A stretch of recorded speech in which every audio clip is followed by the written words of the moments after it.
You don't think the UFC would change the fight card, the main card at this point, right? Things get canceled all the time. That's true. Wednesday today? Today's Wednesday. Still have plenty of time. Anything could happen. Somebody could miss weight. That's true. That's true. So that's why sometimes I think they do these 6 fights. That's a good point. I don't know who's suspect on here. Maybe Michael Chiesa and Nico Price. I was just gonna say Michael Chiesa. Yeah, those are some suspect ones. McKinney, has he ever missed weight? I don't know, but anyways, I'm Keith. This is my friend Tom. We're back for another episode of PIckin Fights. What's kicking? Roll the intro. Kicking? I didn't even have that queued up, ready to go. No, I was just joking.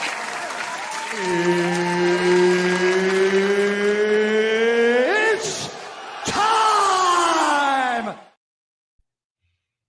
Got a little out of order there. I was just screwing around, man. I was just having a little fun, Hey, it's 2026. We're still finding our footing as far as what we want this to look like. Ooh, black cat running up the stairs there. Oh yeah, that's my cat Sawyer. How's Sawyer doing? He's doing well. And then this is like a Buddha Sawyer. That's sick. Love it. I love it. Yeah, my mom got me that. Oh, that's dope. We're on Spotify. You can check us out there. And please like, comment, and subscribe. Follow us on X at PIckin Fights Tom and at PIckin Keith. Am I missing anything? No. Like, comment, subscribe. Like you said, let us know what you think of our picks. We're getting to those in a second. What fight are you most excited for on this card? And we were just saying before in the pre-show that we were like kind of surprised at how decent this card is. There's some really interesting fights kind of all the way up. Obviously, they're consolidated on the main card there, but prelims, I'm wondering if the UFC is trying to do something with Paramount, like the more exposure, have some better fights a little bit earlier on. So if somebody's just flipping through the channels, boom, they get locked on a good fight. They don't have to watch, a grappling match. Yeah, I'm right there with you. I think that's going to be the theme of this card. It's going to be a lot of striking from the bottom up. There will be a little bit of wrestling. I see a few people on here that kind of, rest on their laurels when it comes to the grappling, but this is definitely a striking heavy card. Can we do 2 prelim notables? I want to talk about one striking heavy guy.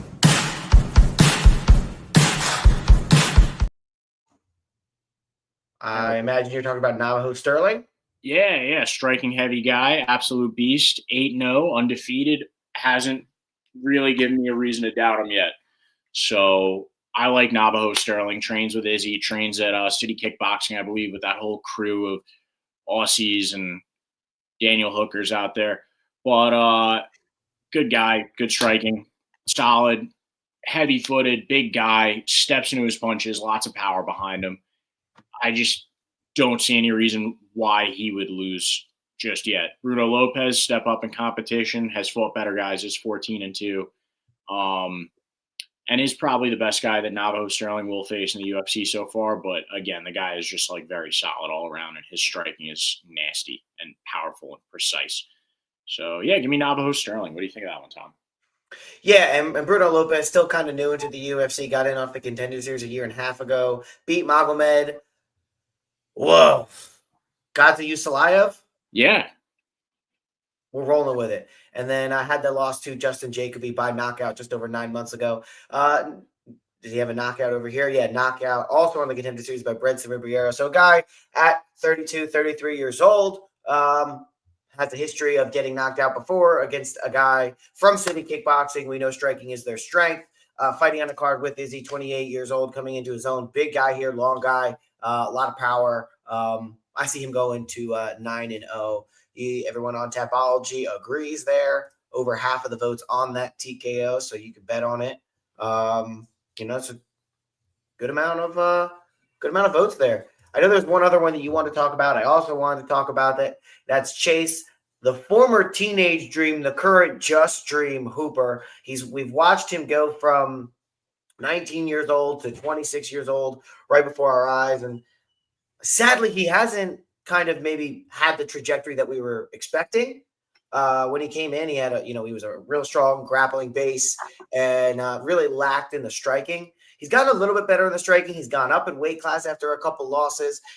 His most recent time out was also a loss to Alexander Hernandez by knockout. But he was on a bit of a streak before that. Submitted Jordan Levin, submitted Vyashev Borisov, submitted Clay Guida, and got the decision win over Jim Miller in an absolute brawl. So I'm liking where Chase Hooper is going. I think we thought he might have gotten there a little bit faster, considering he was in the UFC at 19. White version of Raul Rosas Jr., you could say, just I guess less charisma. He was training under who was he with for a while? Oh, he was with Top team? Ben Askren for a little right. bit. And then he was also with Stephen Thompson for a little bit to try and improve that striking. So, like I said, 26 years old, big for the division, not a great striker, but trying to improve on it, going up against unranked Lance Gibbon Jr., who's also coming in off a loss to Bobby King Green. If you're just going to compare losses to losses, split decision loss to Bobby Green versus a knockout over Alexander Hernandez, I actually kind of rate the knockout over Alexander Hernandez as a better performance against the competition than a split decision loss to Bobby Green. Bobby Green at this point in his career is just, he's not what we remember him as, and he doesn't go out there and have better performances. In fact, I don't even know if I could label him as streaky. It's just he's down, and sometimes he'll surprise you, but it's mostly just down, unfortunately, for King Green. Once you start changing your name, you know you're looking for attention and you're on a downslide. So with that being said, that was the only UFC appearance here for Lance Gibbon Jr. He's fearless. My concern would be just Chase Hooper getting kind of too into the fight, getting ahead of himself. But I think as he continues to get older, I think we're going to see good performances out of him. At least one could hope. It'd be a shame to watch his career this far just for it to kind of fizzle. So I think he's on a good trajectory. I'm going with Chase Hooper. Yeah, I'm right there with you on that one, dude. I love Chase Hooper. I really hope the best for him. And I disagree with you when you say he's a less charismatic version of Raul Rosas. He's also a way less ugly version of him, too. And I think he's just better at this point. I think he's more polished than Rosas. He's been around longer. He's a little older. Like, yeah, you can compare that grappling style where he's got like that, you just all of a sudden he's rolling on the ground and you see an arm come up and grab something and you're like, oh, my God, he's going to make him tap or snap. That's the type of guy Chase Hooper is on the ground, but I think his striking has really picked up a lot too, and that's why he was willing to tangle with a guy like Hernandez, who isn't bad at striking himself. That's more of his strong suit.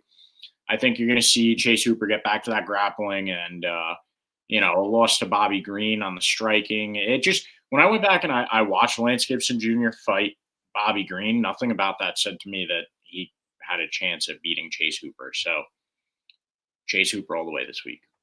Main card? Let's do it.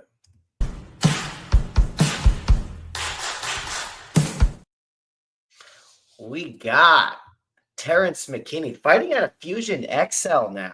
I don't know when that change came, but I don't think he was always fighting at a Fusion XL. Taking on Kyle the Monster Nelson.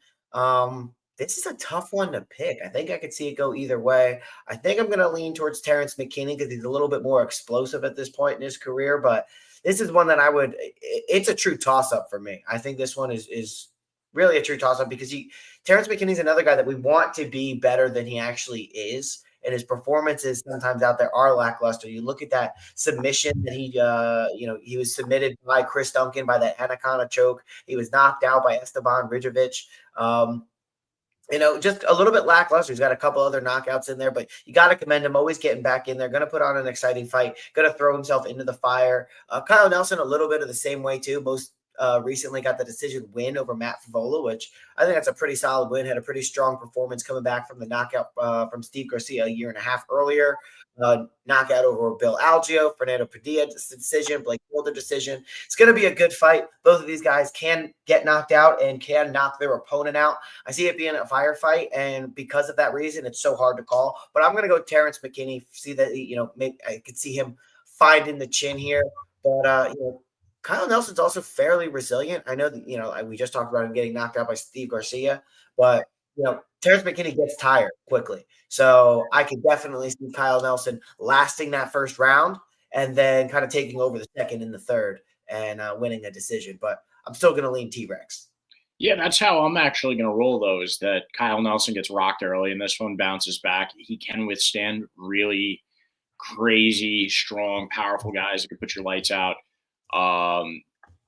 Kyle Nelson stood there toe-to-toe with the steamroller, and that was not an easy fight. I don't think it took that much life off his chin either. So I am going to go with Kyle Nelson here to like withstand the flurry early on, take a flying knee, probably eat shit for a moment, get back up, and then just win the rest of the fight. I don't even think it's going to be TKO. I think it's going to be a Kyle Nelson decision. But when Terrence McKinney does get tired, he drops his hands. He starts making like crazy mistakes. So there's also knock him out. But I'm full on Kyle Nelson here. So next up, we got Mansour Abdul Malik versus Yusri Belguri.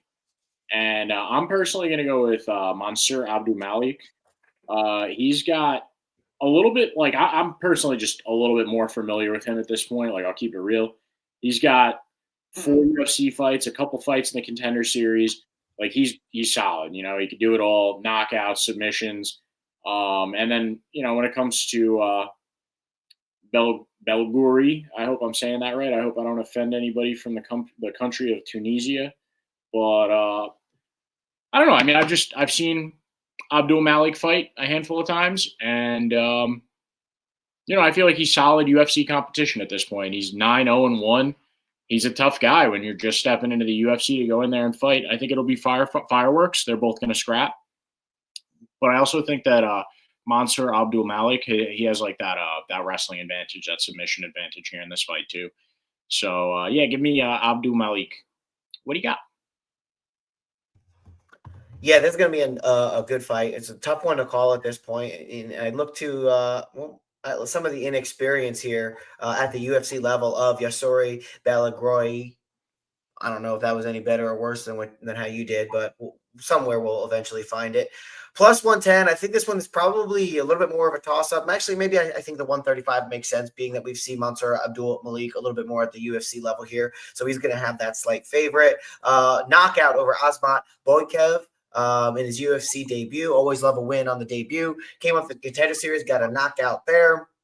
Unanimous decision outside of the UFC, knockout outside of the UFC, decision win on the decision loss in the Contender Series 2.5 years ago. So getting a little bit better. Hard to really say based off the level of competition, but he is more of a striker. He actually does have, despite a 4-inch height advantage, a 1-inch reach disadvantage over Mansour Abdul Malik. And I'm really not sure how good Yasuri Belagroy's grappling defense is. That's always something that I would want to kind of lean towards. Also, the American, too, fighting out of Columbia, Maryland, MMA Masters. That's just the guy that I would kind of lean towards to get it done on a grappling base. But I think I'm going to be a little bit influenced by Tapology here. 59% of the votes coming in on Belagroy. He's a little bit taller. I know he's got more knockout experience, and he's fighting out of Teixeira MMA and Fitness. That's in Connecticut. There you go, fighting out of Bethel, Connecticut. I can't pick against Glover, man. So in this one, I'm going to go with Yosori. A little bit pulled from Tapology. I noticed that he's fighting with Glover, so he's probably going to have solid takedown defense. That means he's also fighting with Pereira. He's a long guy, tall. Give me Belagori to get this one done over Mansour Abdul Malik. So now that's the first two on the main card that we split up on. Let's see about this one coming up. I don't think so as much, but we got Larian Douglas against Julian Erosa. Larian Douglas fighting out of Huntington Beach, California. Big LFA guy, absolutely killing people in the LFA for the past couple of years. Just knockouts left and right. 30 years old, primed to make a UFC debut. Or this is his UFC debut. Last fight in the Contender Series. I think Julian Erosa, just based off of seeing, you know, a couple of highlights from the LFA of Larian Douglas, you know, a little bit of like film breakdown on YouTube. Besides that, don't watch much LFA, be honest. Dude looks like a dog. Dude looks like a savage. Julian Erosa, I've seen him get rocked so many times in the past. I've seen him lose fights in the past. Sure, right now he's 3-2 over his last 5, but he's 31-12 overall. The guy's 36 years old. There's a lot of miles on that chin. I have a feeling that Douglas is just going to go out there, put the pause on him early, and probably put Julian Erosa to sleep. So, yeah, give me Larian Douglas. What do you got, Tom? You know what? Like, after your breakdown, I do want to go with Larian Douglas, but Mezqui Alacosta, unanimous decision. He was a guy who's known as, you know, he's fairly good striker. Darren the Damage Elkins knocked him out. He submitted Christian Rodriguez, who was a boxer, with a guillotine choke. Ricardo Ramos, guillotine choke, round 1. He was knocked out by Fernando Padilla. Hey, you're spot on with that. Was head kick knocked out by Alex Caceres back in 2022. Hey, it is what it is. It can happen. You have a lot of strong points, but I'm just going to go with Julian Erosa. One, because it's an opportunity to win a little bit of money, plus 240. Plus, it is Larian Douglas's first shot in the UFC. He's 30 years old, so a little bit of an older prospect. I could see Julian Erosa being prepared for a game plan from Larian Douglas where he knows he's going to come out strong and try to advance in the first round. Julian Erosa is an established UFC vet. I think if he can kind of bob and weave his way through that first round, he could be able to drag Larian Douglas into deep waters that he hasn't really had to experience. Remember, he's 13-5, so he had some loss experience, but he's on a pretty good run so far. And how long have these fights gone that he was in? Round 1, round 2, round 2, round 2, round 1. So, all right, he's getting the job done later on. So very well could be a bad pick here by me, but something about this, I just feel like Julian Erosa might be due for a win here. I could end up looking stupid, but I could also, this could be a decent bit of upside. I think he's a little bit older, a little bit longer, squirrely vet, veteran UFC experience. Give me Julian Juicy Erosa in this one. Mostly because you were like, I bet we're not going to deviate this time. So I'm like, well, now I got to freaking pick the opposite of you. Fair enough. I don't think we're going to deviate on this next pick at all. Michael Chiesa versus Nico Price. Nico Price in his last fight looked like it should have been his last fight.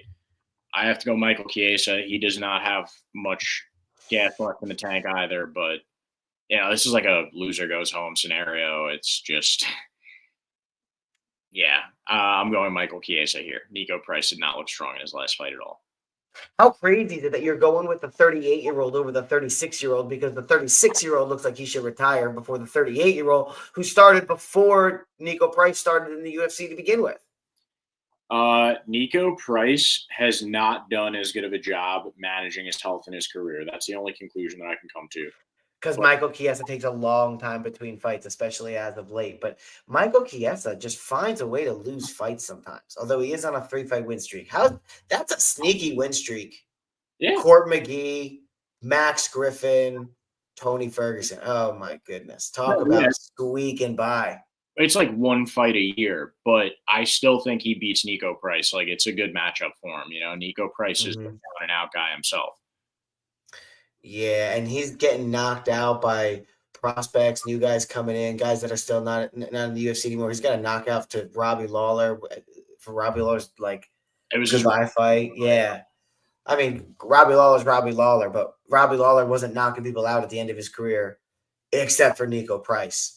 So, dude, another Nico Price highlight when Michelle Pajeda dropped him and then did like a fucking backflip on his face. Like, Nico Price, I have more like bad memories of him than I do good.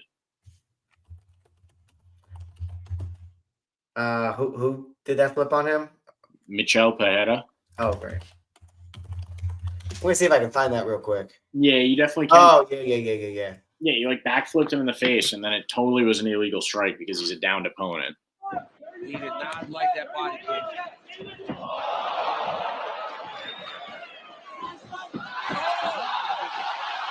Yeah, he like poked him in the eye with it. Yeah, it's totally illegal. And everybody's too busy laughing at it to. Oh, that's so crazy. And then like years later, you're like, well, he did hit him in the fucking head. He drop kicked his toe into his eye. Yeah, like his calf made contact with his chin. Or his shin hit his chin, and like you saw it, his fucking big toe went right here. Oh, he did a backflip! Oh, like that was the reaction. So I think that while Michael Chiesa is not going to be doing any backflips, he's going to have a similar outcome. I think watch his toe go into his eye, right there, right before. I think this is going to be the worst fight on the main card because like Michael Chiesa is going to be shooting takedowns. Mm-hmm. And Nico Price is just not going to have like the wherewithal or the foot movement to sprawl or get out of the way. So I'm not looking forward to this one. I'm going to pick Nico Price at plus 375 because I could see Michael Chiesa having a very, identifiable game plan going in there, going for the takedown. Nico Price defends it, and I don't know, maybe he pulls off a free. I mean, when was the last time he got a win? Yeah, Alex Morono, unanimous decision. It was only 2 years ago, so he is more active. Who did he fight? Alex Morono. Oh my God, I haven't heard that name in years. Where the I fuck? know, right? That might have been the reason why Morono got cut. Probably. Well, yeah, you lost to Nico Price, and I vaguely remember that being like an absolutely terrible fight too. All right, I'm going Michael Chiesa. I can't pick against that. That's just a chode pick if I do. All right, give me Michael Chiesa. I was trying to be optimistic for Nico Price, but even if he's able to defend the takedowns, I don't expect him to have explosive enough offense to like keep off Michael Chiesa, because Michael Chiesa at that point is like, hey, I have an opportunity to win a fight. This doesn't come around often. Like, fair. Co-main event time, we got Alexa Grasso versus Macy Barber.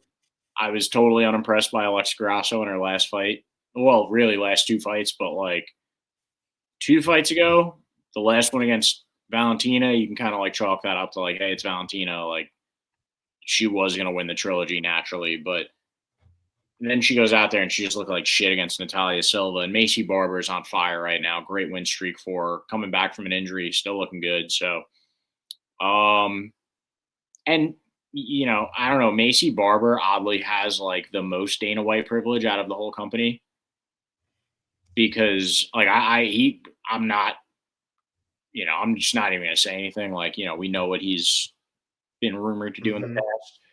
I think that she gets like a similar treatment. 2 losses in recent memory, one of them being like Roxanne Modafferi, and that was a big learning experience for her. Other than that, looks pretty good in her last couple of fights. Just, you know, I know there's a gap in between because she was hurt for a while, but. Did you know this is Alexa Grasso versus Macy Barber number 2? When was number 1? 2021, February 13th. About 5 years ago, almost to the day, 5 years and 1 month ago, still at 125, 3 5-minute rounds, unanimous decision win by Alexa Grasso.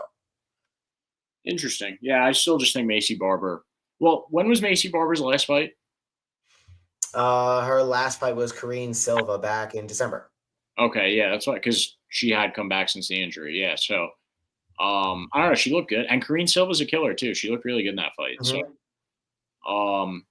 yeah, I'm gonna still roll with Macy Barber here.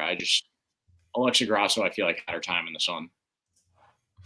Yeah, I think I'm going to roll with you on that one. I'm going Macy Barber. I think, you know, she's gotten much better from that fight that they fought in 2021. That's 5 years ago. She was 21, 22 years old at the time, right? So now she's 27. She fought 2 unanimous decisions. She lost, but went through 3 rounds with Alexa Grasso. And we've seen Grasso be a bit on a slide. And Macy Barber, I thought it was silly. Like, you know, her first 2 losses in the UFC were Roxanne Modafferi. And you're like, oh, Jesus. And then she comes back at 22 years old, loses to Alexa Grasso. And you're like, all right, well, hard to have the nickname the future when you're coming off 2 losses. But she was 22. So throw her in there, 21, 22 with that UFC debut. Throw her into the Chase Hooper and the Raul Rosas young kids crowd. Coming on just against Alexa Grasso, like we said, she's a strong boxer. She's got decent takedown defense. Macy Barber could do it all. I like Macy Barber. She's more dynamic in this one. She's younger. She's got more like, I almost want to say like enthusiasm or energy. It just seems like she's, you know, trying to attack it a little bit more. She goes in and starts with a little bit more, je ne sais quoi, a little whatever. Alexa Grasso, on the other hand, I feel like is a little bit more, what would be the word? She's a little bit more hesitant. Yeah. You know, she kind of lets the fight come to her, which isn't necessarily a bad thing. But I think in this particular matchup, I'm going with the younger Macy Barber, who's got a little bit of grappling, got a decent bit of striking, went to a decision 6 years ago when she was only 22. Now she's coming back at 27, almost 28 years old. I think you're going to see a much more improved version of her than what you got from 28-year-old Grasso to 32-year-old Grasso, 27-year-old Grasso, whatever. Don't check my math. So, yeah, give me Macy Barber. Nice. All right, now we got the main event. And it's crazy to think where these guys were like 3 years ago. You know, Joe Pyfer, I think like 3 years ago was just debuting in the UFC maybe. And 3 years ago, Izzy was the champion of the middleweight division. You're right. Less than 3 years ago. Yeah. 3 years ago, he was – oh. He fought GM3. Yeah, and he knocked him out. Back and forth. Cage Fury, Contender Series, UFC, Cage Fury, UFC, Cage Fury. That's weird. UFC. I didn't know that's how. Sorry. It's Fury Pro Grappling. So these are grappling matches against Aragon. That's why. Yeah, that's what I was kind of thinking, because anytime they do like outside of the UFC promotions, it's usually just grappling. But, yeah. So Contender Series, he lost against Dustin Stoltzfus in 2020 on the Contender Series. He got picked up and dropped on his fucking arm. That shit was disgusting. Yeah. So then he goes to here. He's at Cage Fury. Got a knockout over Austin Troman. Then back on the Contender Series, wins. Fights Alan Amadovsky, wins. Grappling, win. GM3, first round win. Then grappled GM3, won there too. Fuck you, GM3. And then that's about where we were 3 years ago. And ever since, he had the loss against the Jack Hermanson and has kind of been on a bit of a tear since then. Overhand right knockout, decision, rear naked choke. Yeah, I mean, and then you look back at Izzy, and I think 3 years ago he was losing his belt to Chama, to Pajeda. But yes, 3 years ago he beat Pajeda the first time, or the second time, whatever it is, the time you see it. It's just crazy. I mean, just observationally, like where these two guys are in their career, where Izzy was the champ when he was making his debut, and now Izzy is like almost that stepping stone for Joe Pyfer. But I think that Joe Pyfer, you know, when you listen to his interviews, it sounds like he's had a pretty tough life and he's had to learn a lot of lessons. And I think the Jack Hermanson fight was a lesson for him. I think this fight goes one of two ways, right? Because you look at how Jack fought him. And now that's going back almost 3 years ago, right? Or over 2 years ago when he fought Jack Hermanson. But when he fought Jack, all Jack had to do was avoid fighting Joe straight up, stay to the outside, and land body kicks for like 5 rounds. And he just frustrated the fuck out of Joe Pyfer. Mm-hmm. Like you could see Joe becoming like physically frustrated to the point where he just started winging overhand shots when there was no one nearby, like trying to fight the ghost. Has he improved since then? Absolutely. And I've said it his past 3 fights that like the game plan is to stay outside, basically poke him with teep kicks, and then just circle. And who's better at that than anybody? Izzy. Yeah. So I got Izzy Adesanya winning this one. It's a 5-round fight. I think Joe Pyfer. The only thing is like it's not the Izzy that fought Kelvin Gastelum or the Izzy. It's not even the Izzy that fought Sean Strickland anymore, bro. Like this is, unless he comes out and has like a return to form, he's got to fight the perfect fight, because like Kelvin could touch him a few times and it didn't really affect him. Like it made his face look even uglier, but like it didn't affect his fighting ability. Now Joe Pyfer, it's like 5 years later from the Kelvin fight. Izzy's been knocked out a few times. It's tough. It's fucking tough. I see why he's a -140 favorite. Because if anybody has the path to beating Joe Pyfer, it's him. But if he gets touched once, it's that touch at death. But I've done it so many times where I've been like, all he has to do is touch him once and taken that guy, and he hasn't touched him. So I'm going to go with Izzy. You know, instead of doing more mental gymnastics. I think Izzy's just going to win this one by a decision. I think he'll drop 2 out of the 5 rounds.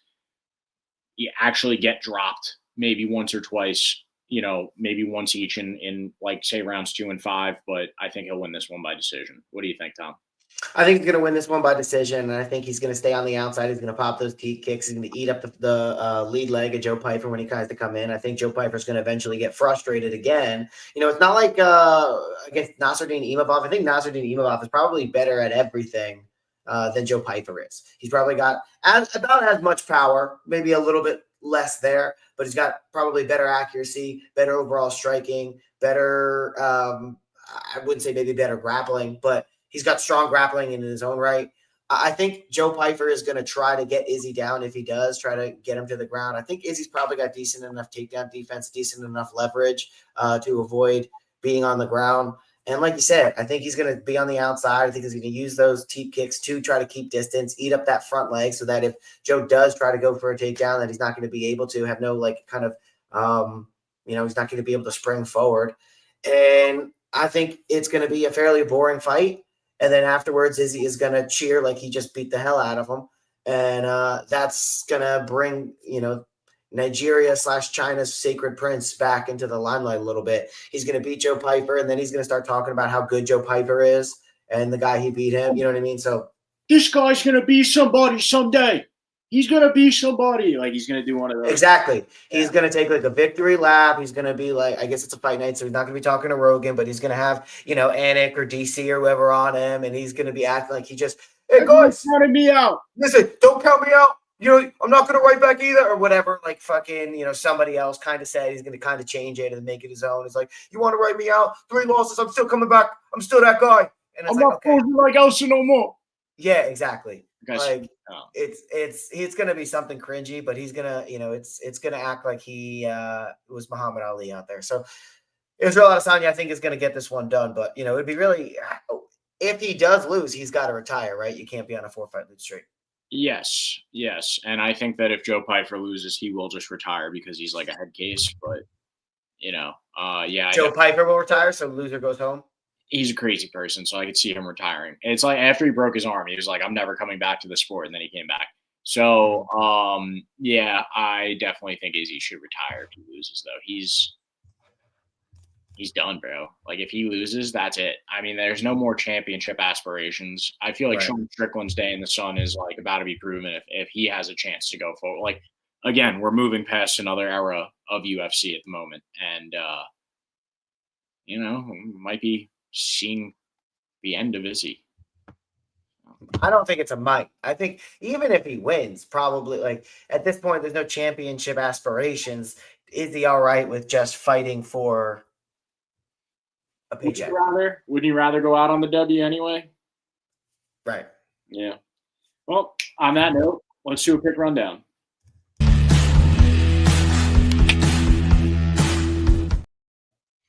All right. Run through it nice and quick for all you kind of people at home that stuck around. Navajo Sterling over Bruno Lopez. And I got Chase Hooper over Lance Gibson Jr. Those are my 2 prelim picks. Main card, I'm going Kyle Nelson over Terrence McKinney. Mansour Abdulmalik over Yusri Belgori. Larian Douglas over Julian Erosa. Michael Chiesa to beat the ever-living dog shit out of Nico Price. Just kidding. Probably just lay on him for 15 minutes.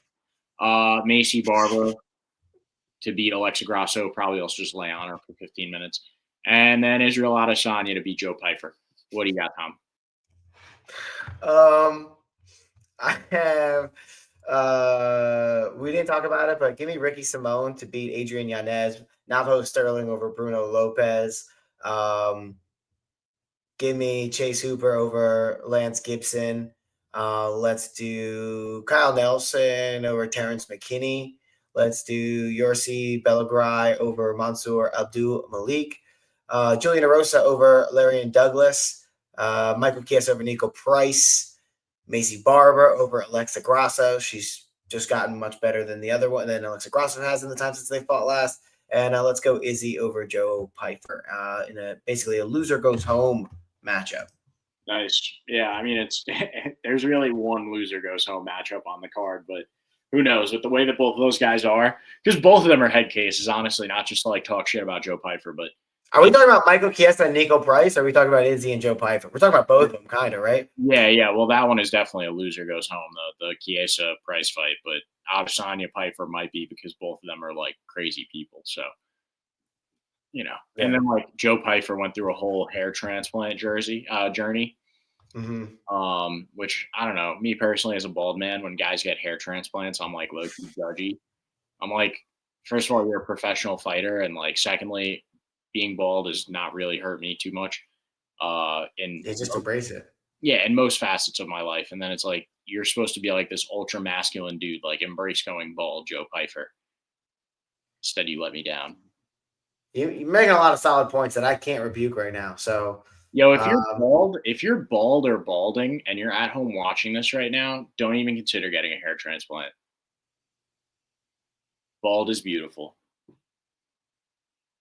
I don't want to comment and jinx myself, so I'm just gonna be a bystander in this conversation. Okay.